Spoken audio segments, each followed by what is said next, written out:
अथ शङ्खपूजनम्। हरिः ॐ।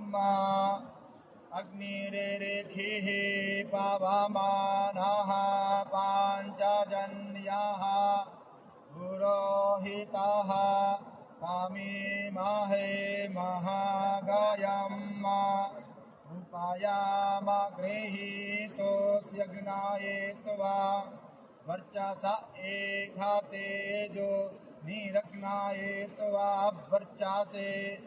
ॐ भूर्भुवः शङ्खस्थिताय विष्णवे नमः। सर्वोपचारार्थे गन्धाक्षतपुष्पाणि समर्पयामि। अथ प्रार्थयेत्। ॐ त्वं पुरा सागरोत्पन्नो विष्णुना विधृताकरे निर्मिता सर्वदेवैश्च पाञ्चजन्य नमोऽस्तु ते। पाञ्चजन्याय विद्महे पावमानाय धीमहि तन्नो शङ्खः प्रचोदयात्। ॐ भूर्भुवः शङ्खस्थिताय विष्णवे नमः।